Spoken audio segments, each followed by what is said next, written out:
Sa ngalan ng Ama, ng Anak at Espiritu Santo. Amen. Tayo ngayon ay nasa ika-6 na linggo ng taon. At sinasabi sa atin na ang tunay na kaligtasan ay hindi lamang sa pagsunod sa kautusan ng Diyos, kundi pagsasabuhay ng kautusan ng Diyos. Sumayin niyo ang Panginoon. At sumayin niyo rin. Ang pagbasa sa Banal na Ebanghelyo ayon kay Mateo. Luwalhati sa iyo, Panginoon. Noong panahon yun, sinabi ni Jesus sa kanyang mga alagad, "Sinasabi ko sa inyo, kung ang pagsunod ninyo sa kalooban ng Diyos ay tulad lamang ng pagsunod ng mga eskriba at mga Pariseo, hindi kayo makapapasok sa kaharian ng Diyos." Narinig niyo noong una na inuutos sa mga tao, "Huwag kang papatay. Ang sino makamatay ay mananagot sa hukuman." Ngunit ngayon ay sinasabi ko sa inyo, ang mapuot sa kanyang kapatid ay mananagot sa hukuman. Narinig ninyo na noong una ay inuutos sa mga tao, "Huwag kang makikiapid." Ngunit ngayon sinasabi ko sa inyo, ang sino mang tumingin ng mahalay na pagnanasa sa isang babae, sa isip niya nakiapid na siya sa babaeng iyon. Narinig pa ninyo noong una na inuutos sa mga tao, "Huwag kang sisira sa iyong pinanumpaang pangako, bagkus ay tupdin mo ang iyong sinumpaan sa Panginoon."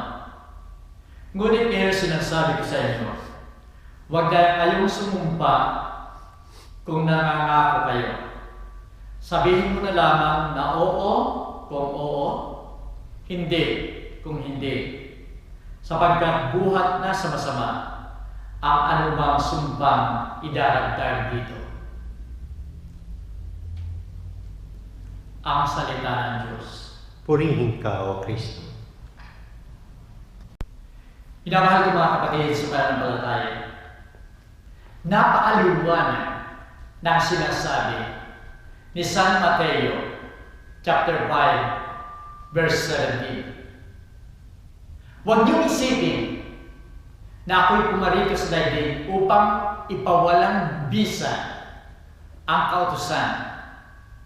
Ako ay pumarito upang ipaliwanag at tupdin ang mga kautusan.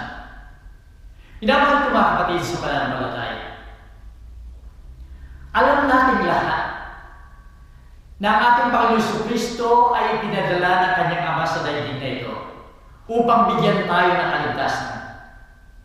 Ang kaligtasan ito na pinangako ng Diyos ay may bibigay sa atin kung tayo malilinis sa ating mga kasalanan.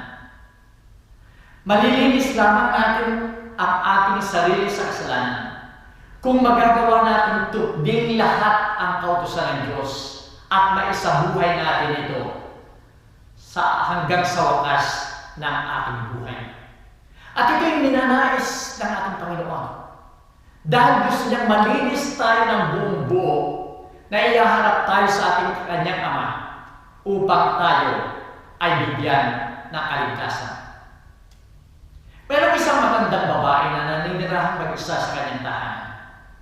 At isang umaga, nakarinig siya ng katok sa kanyang pintuan. At nang buksan niya, ang nakita niya sa kanyang harap ay isang lalaki na napakaganda ng bihis niya at meron siyang dalang vacuum cleaner. Ang sabi ng lalaki, "Pabayaan mo mag-i-demonstrate ko sa iyo itong bago naming gawang vacuum cleaner. Napakaganda at napakalakas at pwede niyang linisin ng maayos ang iyong tahanan." Subalit sinigawan siya ng matandang babae. Sabi niya, "Umalis ka na. Wala akong kapera-pera." Subalit nasasara na niya yung pinto. Biglang sumingi yung lalaki. At pagkatapos pumasok niya, at ang sabi niya, "Please, pabayaan mo na ako na i-demonstrate ko ito." At hindi niya hinihintay na magsalita yung matandang babae. Yung dala-dala niyang timba na punong-puno ng dumi ng kabayo ay ibinuhos niya doon sa carpet. At ang sabi niya doon sa matanda, ipinapangako ko sa iyo na ang lahat ng duming ito ay maaalis ko, malilinis ko. At ipinangako ko rin sa iyo na kung may matitira diyang dumi, kakainin ko yan sa harapan mo. Yung matandang babae hindi pa rin impress sa kanya. Kaya pumunta siya doon sa kitchen, kumuha siya ng kutsara. At pagbalik niya, sinabi niya doon sa lalaki, ito ang kutsara, maaaring makatulong niya sa iyo. Sinasabi ko na sa iyo na wala akong pera. Actually, wala na akong pambayad sa aking mga utang. Wala akong pambayad sa aking mga bills. Kaya kaninang umaga, pinutulan ako ng kuryente. Kaya paano niya magagamit yung kanyang makumpyan? Wala kuryente. Minamahal ko mga kapatid sa pananampalataya. Yung may mga vacuum cleaner, alam natin kung paano naglilinis ang vacuum cleaner. Lahat ng dumi, kahit alikabok, ay inaalis niya. At yun ang gusto na natin, Panginoon. Sa paglilinis sa atin ay malinis tayo lang lubusan. Kung kaya nga yung pagsasabi niya na siya ay dumating upang ipangaral ang kautusan, ipaliwanag at tugdin. Ang sinasabi niya, gusto niyang ipaliwanag sapagkat lahat ng mga kautusan, lalong-lalo na sa Old Testament, ay mayroong mga limitation. At dahil sa limitation ng kautusan na nanggaling sa Old Testament, ang daming mga interpretasyon at karamihan sa mga interpretations na ito ay mali o kulang. Yung pagsabi ng ating Panginoon na ipapaliwanag niya, tutok din niya. Ang nais niya ay timaliwanagan ng lahat upang tayo makasunod at malinis ang lahat. Sapagkat siya ang nagsasabi na siya ang tunay na magbibigay ng kaligtasan. At sa kanyang pangangaral, hindi lamang aral ang ibinibigay niya, kundi siya mismo ang kaganapan ng pangako ng Diyos ng kaligtasan. Kaya sinasabi niya, ako ang daan, ako ang buhay, ako ang katotohanan, walang makakalapit sa Ama, kundi sa pamamagitan ko. Minamahal ko mga kapatid, kahit napakaliwanag sa Banal na Ebanghelyo ngayon, na ang pagsunod sa kalooban o utos ng Diyos ay hindi lamang pagsunod sa batas. Napakaliwanag sa Banal na Ebanghelyo na sinasabi niya, kung ang pagsunod lamang ninyo sa kalooban ng Diyos ay katulad ng mga eskriba at mga pariseyo, hindi kayo makakapasok sa kaharian ng Diyos. Sapagkat kung ang inaakala lamang nila na huwag kang papatay ay sapat na upang sila maligtas. Huwag kang papatay, subalit ang puso mo naman ay punong-puno ng galit sa iyong kapwa. Ikaw pa rin ay kulang sa pagliligtas. Ikaw pa rin ay nagkakasala. Kung ikaw ay tutungan na hindi nakikiapin, subalit kulang naman ang pagmamahal mo sa iyong pamilya. Kulang pa rin ang pagsunod sa kautusan ng ating Panginoon. Totoo nga na ikaw ay hindi sumusumpa.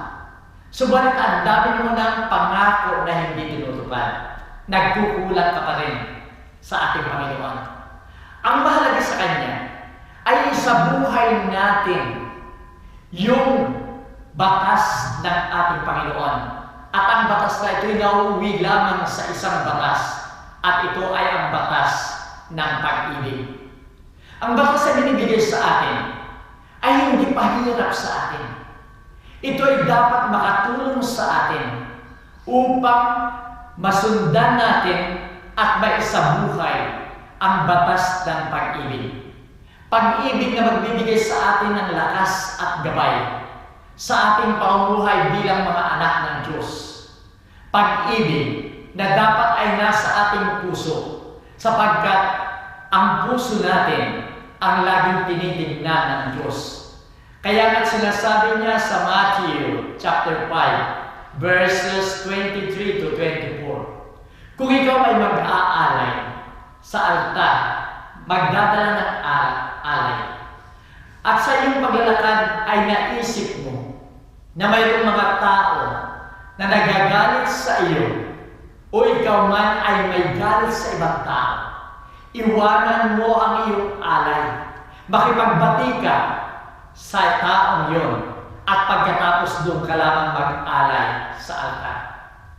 Napakahalaga na sa ating pag-aalay, malinis ang ating kalooban, malinis ang ating puso, sapagkat naroon ang tunay na pagsamba sa Diyos.